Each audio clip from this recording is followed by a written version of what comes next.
हमें भैया लोग एक छोट के निर्गुण भजन सुने, जीवन का यथार्थ काव आए, यह गीत के माध्यम से आपका संदेश मिले।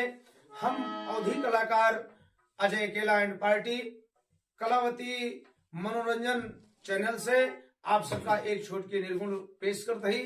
अगर गीत पसंद आवे चैनल का लाइक करें, सब्सक्राइब करें, शेयर कमेंट करना ना भूलें। हमें एक छोट के निर्गुण सुने। ई जीव अपने सदगुरु जी से कौन सिंगार मंगत बा, यह गीत के माध्यम से आप समझें।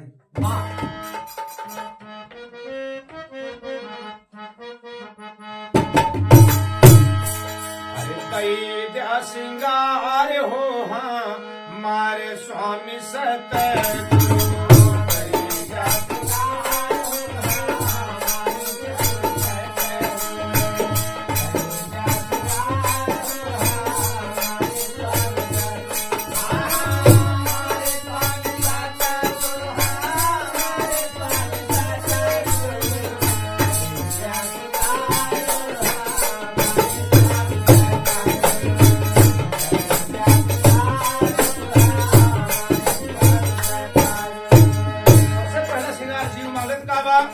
अरे सत्य कैसे धूरावासा जैव मांगिया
लेकिन जीव अपने सदगुरु से कौन काजल मांगत बा। नहीं कजरा लागी मैया अखियन में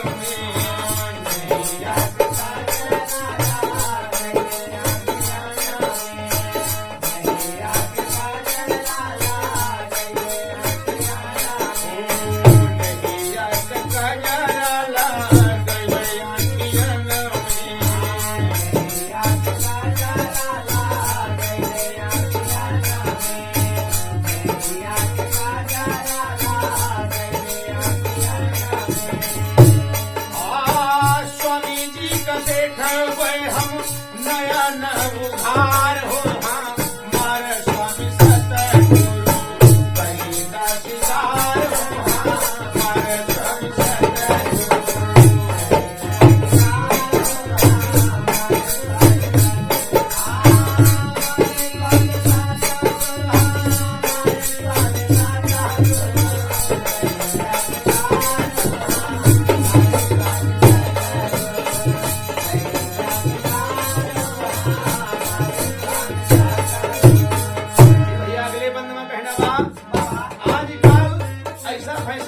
इतनी बड़ी बाली पहन ली है कि पूरा काने से लेके गाले तक झूमे के कोनो मतलब नहीं बा।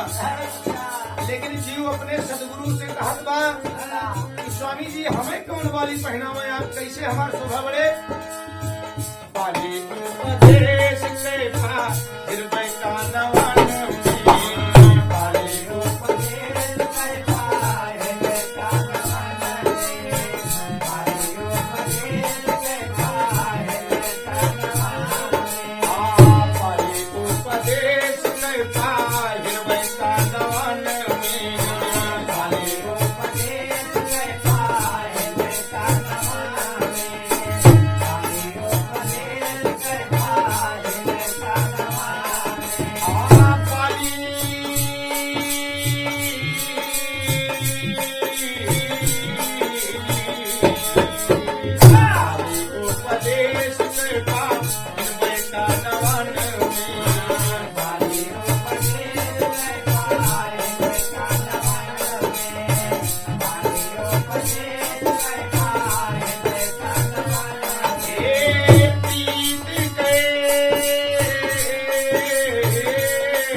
बाद जीव का इच्छा का बा अपने गुरु जी